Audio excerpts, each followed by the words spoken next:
60 seconds. All right, let's get monitor 6 cleared up. Just kick it. I'd say kick. No, There we go. I wear a flak jacket because it's comfortable. What are you doing? Who are you? Top of the evening to ya. Listen, how many people? One player. Super. Tell me your name. CDRCCSE. I got it. That would be the International Brotherhood of 30 seconds. CD-ROM Carpenters. Okay, your buzzer is B, as in buxom. Can someone move Who the are you? podium so Techie it, Pecker? 20 the logo seconds. is right side up? That would probably... Hey, we got 20. Listen, this couldn't be any simpler. Question comes on the screen. You think you know the answer, you buzz in. You pick one of the choices on the screen. You got it? 10 seconds. Good luck. 9, Let's make it happen here. Let's lose that 7, desktop, please. 6, And 5, go to black. 4, 3. Let's make this one sparkle. Try new Crackney.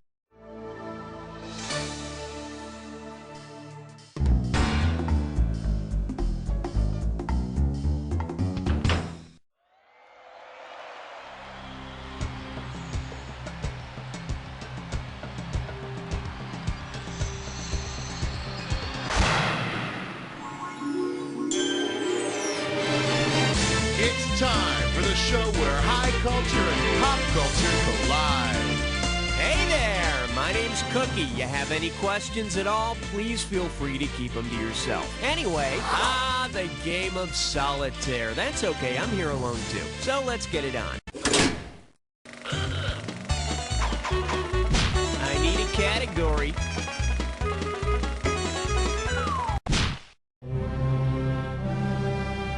I'm sorry, Dave. It's question 1. Coming at you, a hostile bakeover. And you pop a right answer, you got $2,000. You know, I've been wanting to do this for a long time, and now that I'm the host, there's nothing that you or anyone else can do about it. Ready? Here's a question about me, your loving host, Cookie. If I were to be used in the same manner as a cookie on a movie set, what would I be doing? Lifting the director into the air, jamming my head in a... The thing that's used to make studio lights cast different shaped shadows like trees or windows or skylines and stuff, that's called a cookie. But I gotta tell you, you're not getting me up on no ladder. I ain't union. Alright, thanks for indulging me. Back to the game. Alright, hit me.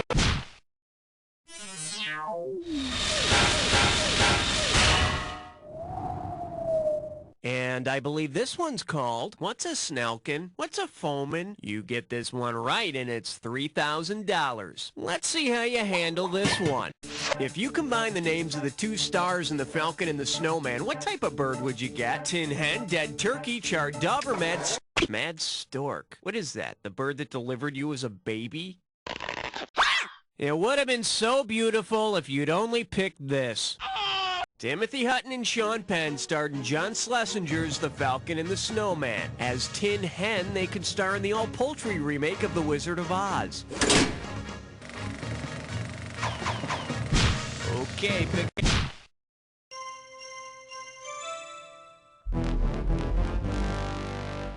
Okay, give it up for An American Werewolf in Commercials. And it's worth $2,000 if you get this one right. Grease yourself up and get ready to wrestle. If David Naughton, star of An American Werewolf in London, had incorporated into the film the advertising slogan which he was associated with at the time, what might he have said? Where's the slaughtered beef? Wouldn't you like to be a werewolf too? Hey, you sunk your teeth into my hip. Or, hey, let go my leg. David Naughton was the star of the Dr. Pepper ad campaign back in the late 70s.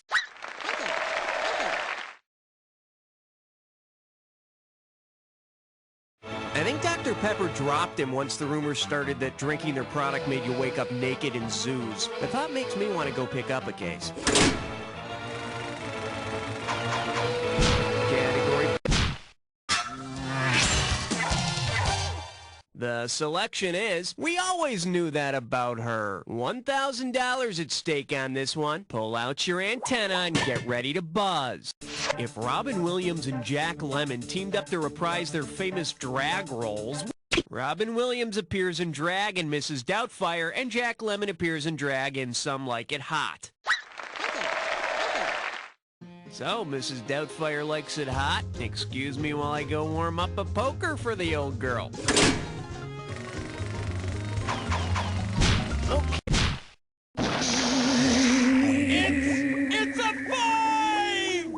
Let's see what we got going. Big guns and delicate lace trim. $3,000 on the table for this one. Alrighty, kids, imagine this exciting episode of Martha Stewart Living. Martha's guest today is Gaff from Blade Runner. Based on his skills in the movie, what overly precious treat will Gaff help Martha make? Lightly poisoned. Let's take a little off the top. Let's see what a correct answer looks like. In the movie Blade Runner, you could tell if Gaff had visited because he left his origami around, so he's gonna help Martha make some paper cranes. Yeah, Gaff thinks it's a shame he won't get to kill any replicants on the show, but then again, whoever does.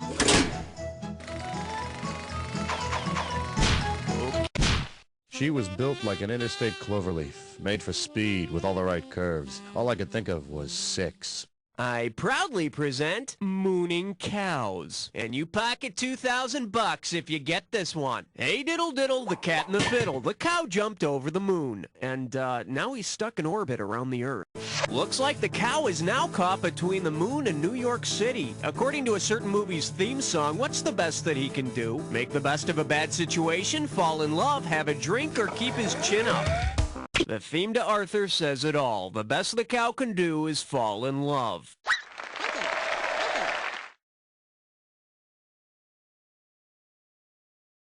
I think the cow would argue that the best we can do is get her the hell down from there.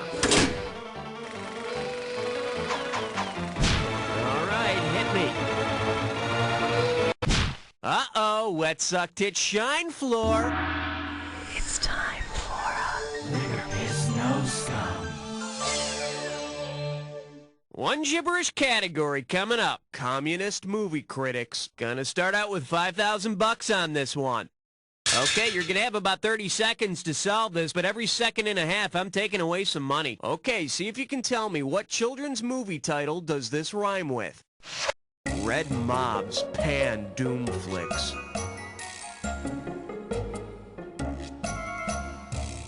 Your first hint. This could be it.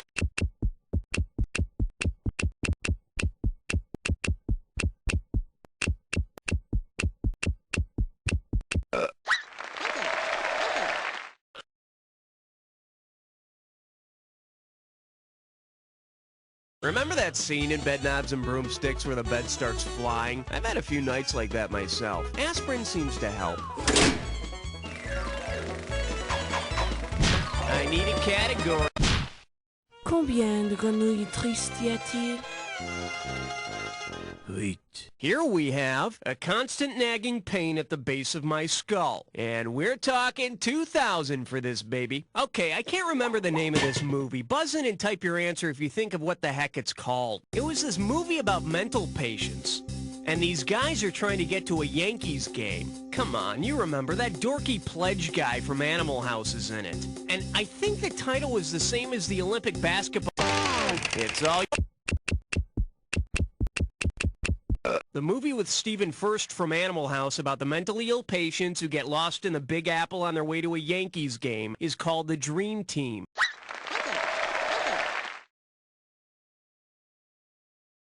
I love that scene where Charles Barkley gives Stephen Furst a wicked elbow to the back. Okay. They said it was indestructible. Then disaster struck. All right, here's the deal. The other Ziggy. How does $2,000 sound? Hey, don't you love it when singers can also act? Which of David Bowie's song titles best describes what happens to his character in The Hunger? Diamond Dogs? Change... I'm shaking my head right now. Should have picked this. In The Hunger, David Bowie plays a vampire who loses his eternal youth and starts aging with a vengeance. After the movie wrapped, David wrote a little number called Good Performance Completely Overshadowed by Two Foxy Babes Humping. Category, please.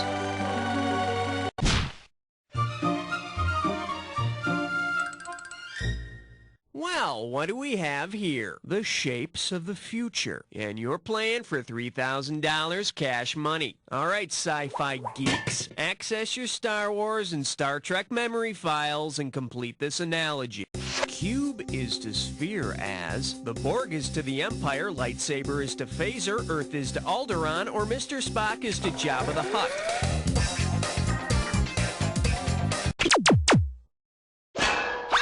The correct answer is the Trek villains called the Borg hang out in a cube-shaped vessel while the Star Wars bad guys cruise in the spherical Death Star. So who's hotter, Princess Leia or Counselor Troy?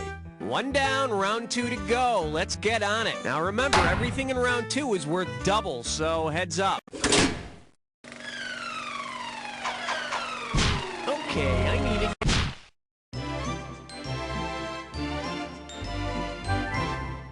Say hello to what's for dinner? 2 G's if you get this one right. Heads up, here it comes. Suppose Guess Who's Coming to Dinner had actually been filmed as Guess Who We're Having for Dinner. Based on the male lead's name, what might have been the main course? Kirk Douglas? Sidney Poitier played John Prentice, a young black man brought home to see his white fiancé's parents. In the remade version, the main message is that salt and pepper can go well together on your dinner. All right, hit. Did someone order a 12-inch sausage? Oh my. For your enjoyment, to be or not to be, 97. I'm sending over 4,000 dead presidents if you get this one. Why do I have to ask all of the questions? Why don't you ask me a question?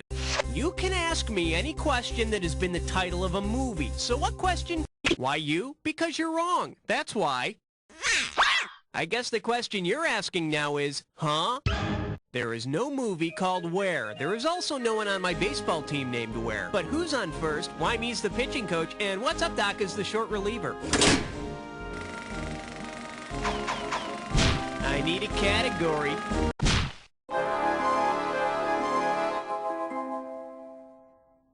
The category for the person with all the answers. Hello, we're talking $6 grand, so pay attention. Well, maybe you didn't like asking me the question last time. Maybe you don't like questions. Maybe you only like answers with no ifs, ands, or buts. Which of those conjunctions is actually the name of a film? If, and, or, but. If is a classic 1969 British film about unrest in a boarding school. It was Malcolm McDowell's first film. By the way, Malcolm plays left field on my baseball team. Okay, pick a category.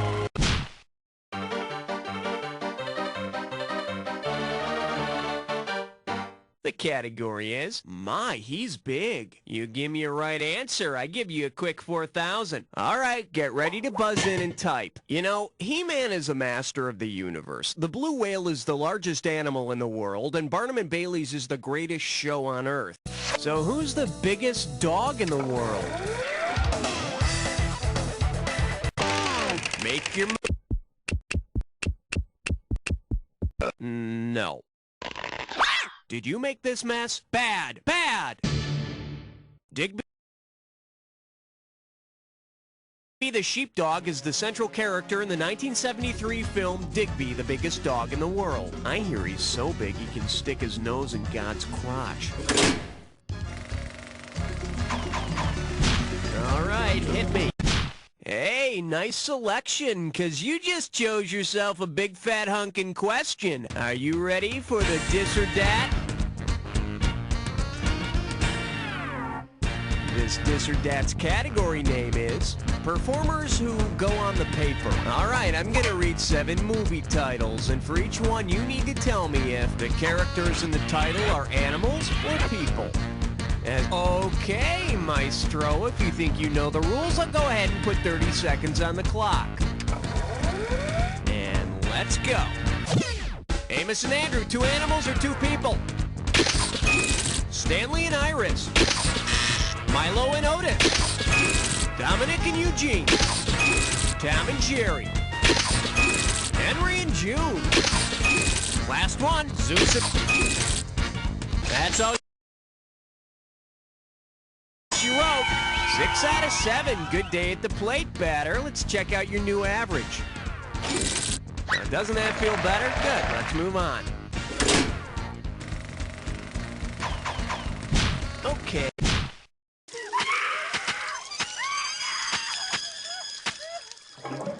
This category is known as Walk Like a Chicken. This one can net you $6,000. Okay, cinema freaks, listen to this quick and easy recipe and then get ready to buzz in. Prepare chicken salad on wheat toast. Remove mayonnaise, butter, lettuce. Place chicken salad between knees. Serve toast. Who is the creator of this low-cal recipe? See ya. For the curious, here's the right answer. In 5 easy pieces, Jack Nicholson asks the question, what the hell does a guy have to do to get some toast around here? And then figures out he has to give the waitress these instructions. The nice thing about this recipe is that cleanup is a snap.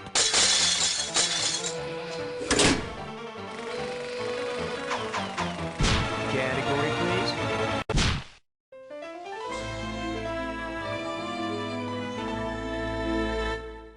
Chew on this. Getting horny in polite company. And get this one right, you got 4K coming your way. Okay, I know this may be hard to do, but imagine this. You're feeling sexually deprived and you want to make a subtle pass at your date. Based on its meaning in the film of the same name, what could you say to get the point across? Isn't it a dog day afternoon? I feel like a cat on a hot tin roof. I always wanted to go to Europa, or that's not gonna cut it. Let me show you what someone smart would have picked.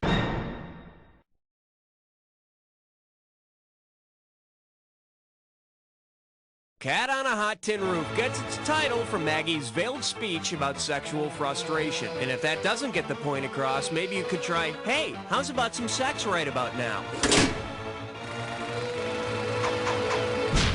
Okay, pick a category. Question 18. Honor student by day, stripper by night. Now showing Sex Lies and America's Funniest Home Videos. And you pop a right answer, you got $2,000. Flex those fingers, cause here it comes. If America's Funniest Home Videos did an entire show using the home videos of James Spader's character in Sex Lies and Videotape, what would the main content of the show be? Lots of sex, lots of talking about sex, lots of action. James Spader's character in Sex Lies and Videotape is impotent and gets sexual gratification by watching videotapes of women talking about their sex lives.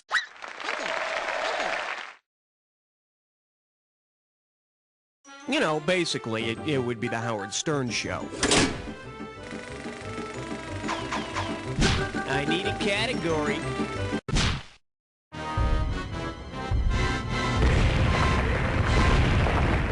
Let's give a nice warm welcome to... Ever notice how raptors have such small arms? Play your cards right, you win $4,000. Hey, check it out. You know how the guy who plays Newman on Seinfeld is the villain in Jurassic Park? Say Newman smuggles the dino embryos out of Jurassic Park and into an episode of... In the movie, he tries to smuggle dinosaur embryos out of Jurassic Park in a shaving cream container. And in this episode of Seinfeld, Kramer will be trying to sell the dinosaur embryos to a prominent chicken roasting chain, or something like that. All right, hit me.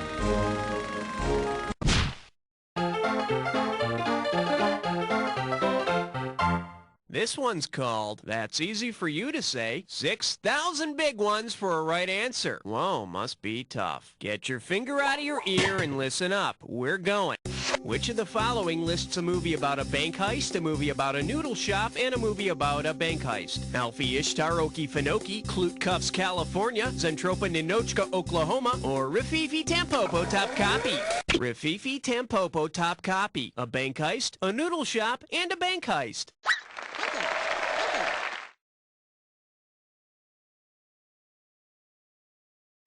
I hear they're filming remakes of these films for today's audiences. They're going to be called Bank Heist, Noodle Shop, and Another Bank Heist.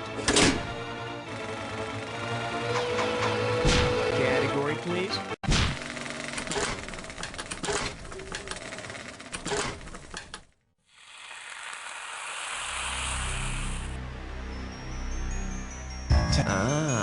think you know the attack, huh? I got news for you. Not all attacks are equal. Here's your clue. Nice logo. Maybe you'll have a nice score to go along with it. Good luck.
Nicely played. Let's see how you affected your final score. That's the game. Player, I couldn't have done a better job myself. But then, I wasn't playing by myself, was I? But seriously, player, and I don't say this to just everybody. You don't know Jack! Great show, everyone. Very nice work. Raul, what are we doing now, babe? Yes! Yes! You're on the high scoreboard! Yes! Let me know if you'd like to play.